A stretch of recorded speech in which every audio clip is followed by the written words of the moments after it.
स्वागत है आपका आज के एपिसोड में। चलिए शुरुआत करते हैं बीते दिन के अभ्यास प्रश्न से। सवाल है, मनरेगा के अंतर्गत ग्रामीण क्षेत्रों में प्रत्येक वित्तीय वर्ष में प्रति परिवार न्यूनतम कितने दिनों का रोजगार गारंटी के रूप में प्रदान किया जाता है? ए 50 दिन, बी 100 दिन, सी 125 दिन और डी 150 दिन। सही जवाब है बी यानी कि 100 दिन। मनरेगा ग्रामीण विकास मंत्रालय द्वारा वर्ष 2005 में शुरू किए गए विश्व के सबसे बड़े रोजगार गारंटी कार्यक्रमों में से एक है। यह योजना न्यूनतम वेतन पर सार्वजनिक कार्यों से संबंधित अकुशल शारीरिक कार्य करने के इच्छुक किसी भी ग्रामीण परिवार के वयस्क सदस्यों को प्रत्येक वित्तीय वर्ष में न्यूनतम 100 दिनों के रोजगार की कानूनी गारंटी प्रदान करता है। अतः विकल्प बी सही है। अगला सवाल है, संयुक्त राष्ट्र चार्टर यानी कि यूएन चार्टर के संबंध में निम्नलिखित कथनों पर विचार कीजिए। पहला, इसके तहत महासभा और सुरक्षा परिषद सहित संयुक्त राष्ट्र के 6 प्रमुख अंगों की स्थापना की गई। दूसरा, चार्टर के अंतर्गत आत्मरक्षा के मामलों अथवा महासभा द्वारा अधिकृत किए जाने के अतिरिक्त बल प्रयोग प्रतिबंधित है। तीसरा, चार्टर स्पष्ट रूप से महासभा को सुरक्षा परिषद की मंजूरी के बिना नए सदस्यों को शामिल करने की शक्ति प्रदान करता है। उपर्युक्त कथनों में से कितने सही हैं? ए केवल 1, बी केवल 2, सी सभी 3 और डी कोई नहीं। इसका जवाब है ए यानी कि केवल 1।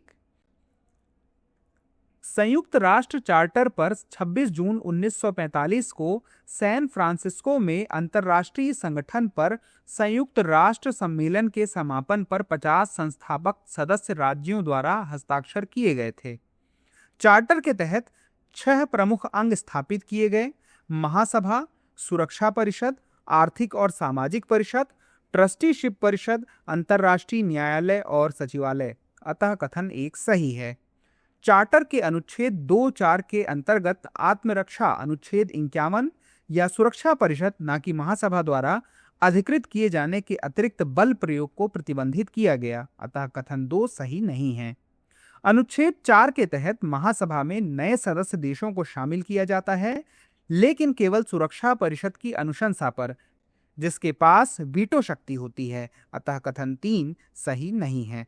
अगला प्रश्न है, यूनिसेफ के संबंध में निम्नलिखित कथनों पर विचार कीजिए। पहला, यूनिसेफ की पहलों में बच्चों के लिए टीकाकरण और स्वच्छ जल तक पहुंच को बढ़ावा देना शामिल है। दूसरा, इसे अपने मानवीय प्रयासों के लिए वर्ष 1965 में नोबेल शांति पुरस्कार से सम्मानित किया गया। तीसरा, इसका वित्तपोषण पूर्णतः सरकारों, संगठनों और व्यक्तियों के स्वैच्छिक योगदान से होता है। उपर्युक्त कथनों में से कितने कथन सही हैं? ए केवल 1, बी केवल 2, सी सभी 3 और डी कोई नहीं। सही जवाब है सी यानी कि सभी 3। यूनिसेफ बच्चों के स्वास्थ्य और कल्याण को बेहतर बनाने के लिए टीकाकरण, स्वच्छ जल, स्वच्छता और पोषण जैसे कार्यक्रमों को बढ़ावा देता है। अतः कथन 1 सही है। वैश्विक एकजुटता को बढ़ावा देने और बच्चों को सहायता प्रदान करने के अपने काम के लिए इसे वर्ष 1965 में नोबेल शांति पुरस्कार मिला। अतः कथन 2 सही है। यूनिसेफ अल्पकालिक आपातकालीन राहत जैसे आपदाओं के दौरान और दीर्घकालीन विकास कार्यक्रम जैसे शिक्षा और स्वास्थ्य पहल दोनों प्रदान करता है। यह पूरी तरह से सरकारों, निजी क्षेत्रों के भागीदारों, फाउंडेशनों और व्यक्तियों के स्वैच्छिक योगदान पर निर्भर करता है। संयुक्त राष्ट्र के बजट से कोई फंडिंग नहीं मिलती। अतः कथन 3 सही है।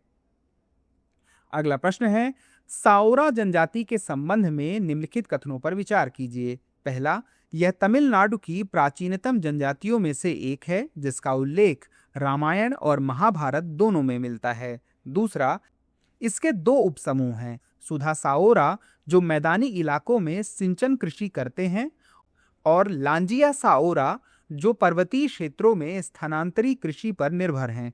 उपर्युक्त कथनों में से कौन सा यसे कथन सही है या हैं? ए केवल 1, बी केवल 2, सी 1 और 2 दोनों, डी ना तो 1 और ना ही 2। इसका सही जवाब है बी यानी कि केवल 2। साओरा जनजाति के बारे में समझते हैं।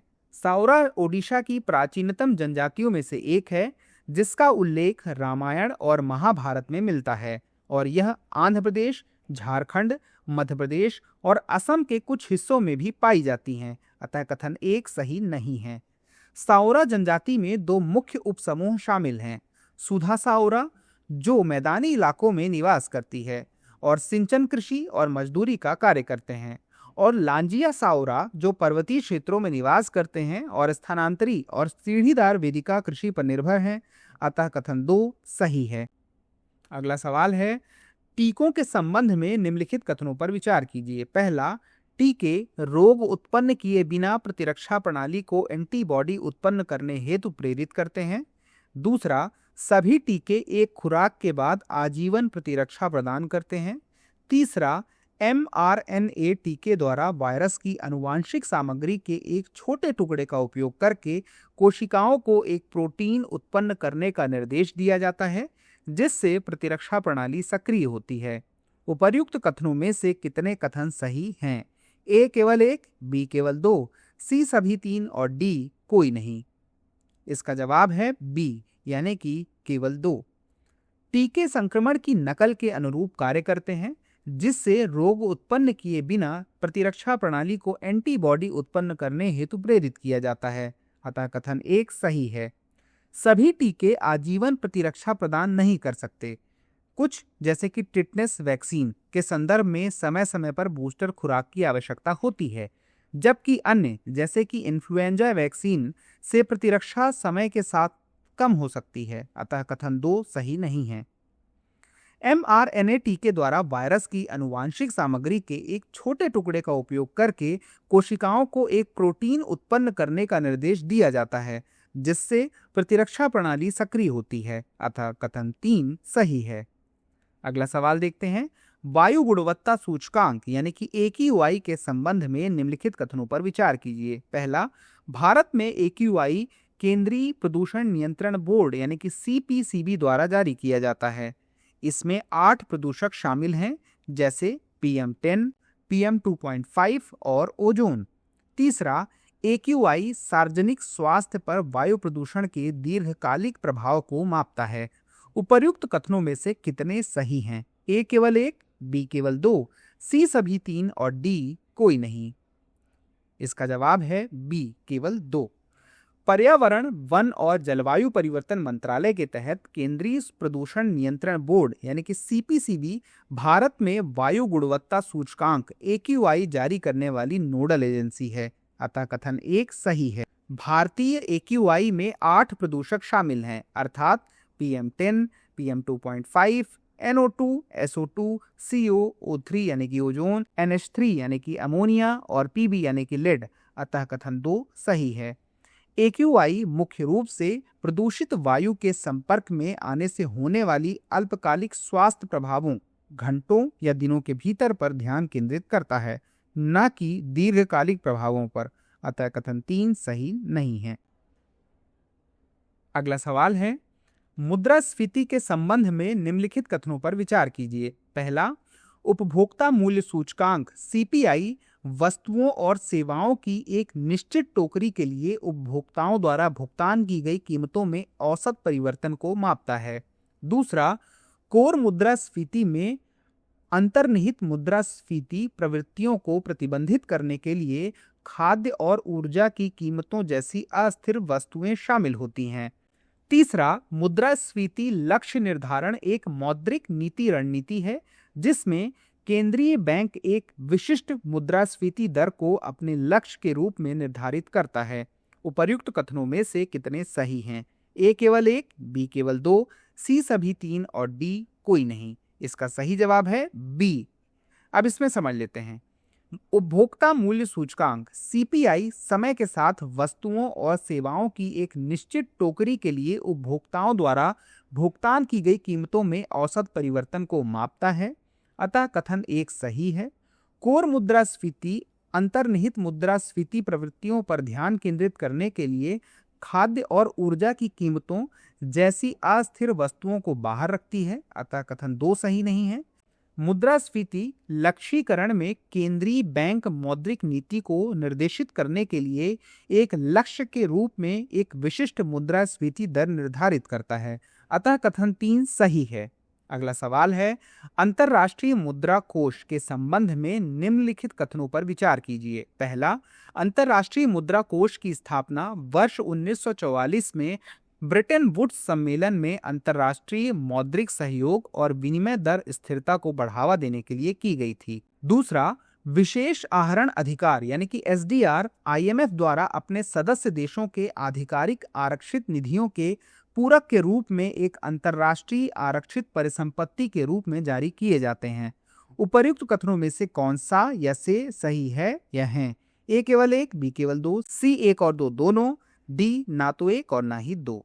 इसका उत्तर है सी यानी कि एक और दो दोनों। अब इसमें देखिए, आईएमएफ की स्थापना वर्ष 1944 में ब्रेटन वुड्स सम्मेलन में मौद्रिक सहयोग, विनिमय दर स्थिरता और अंतर्राष्ट्रीय व्यापार के संतुलित विकास को सुनिश्चित करने के लिए की गई थी। अतः कथन एक सही है। आईएमएफ की सदस्यता सभी देशों द्वारा प्राप्त की जा सकती है, न कि केवल उच्च आय वाली अर्थव्यवस्थाओं के द्वारा। कई निम्न और मध्यम आय वाले देश आईएमएफ कार्यक्रमों के सदस्य और प्रमुख लाभार्थी हैं। विशेष आहरण अधिकार एसडीआर आईएमएफ द्वारा सदस्य देशों के आधिकारिक आरक्षित निधियों के पूरक के लिए निर्मित एक अंतर्राष्ट्रीय आरक्षित संपत्ति है। अतः कथन दो सही है। अगला सवाल है, गृह मंत्रालय द्वारा शुरू किया गया ऑपरेशन कगार मुख्य रूप से निम्नलिखित में से किस पर केंद्रित है? ए, पूर्वोत्तर में सुरक्षा को मजबूत करना, बी, नक्सलवाद का उन्मूलन, सी, साइबर आतंकवाद का सामना और डी, सीमा सुरक्षा बढ़ाना। इसका सही जवाब है बी यानी कि नक्सलवाद का उन्मूलन। गृह मंत्रालय द्वारा शुरू किया गया ऑपरेशन कगार का उद्देश्य नक्सलियों का उन्मूलन करना और माओवाद की राजनीतिक विचारधारा को खत्म करना है। इस अभियान में उन माओवादियों को भारी क्षति हुई जिन्होंने सरकार के सामने आत्मसमर्पण करने से इनकार कर दिया है।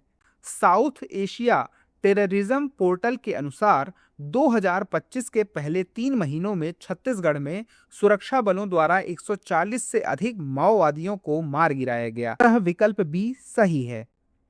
अगला सवाल है, निम्नलिखित में से किस संशोधन द्वारा भारत में वस्तु एवं सेवा कर जीएसटी लागू किया गया? ए, 100वां संविधान संशोधन अधिनियम, बी, 101वां संविधान संशोधन अधिनियम, सी, 102वां संविधान संशोधन अधिनियम और डी, 103वां संविधान संशोधन अधिनियम। उत्तर है बी। वस्तु एवं सेवा कर यानी कि जीएसटी एक मूल्यवर्धित कर प्रणाली है जो भारत में वस्तुओं और सेवाओं की आपूर्ति पर लगाया जाता है। यह एक व्यापक अप्रत्यक्ष कर है जिसे भारत में 1 जुलाई 2017 को 101वें संविधान संशोधन अधिनियम 2016 के माध्यम से एक राष्ट्र एक कर के नारे के साथ पेश किया गया था।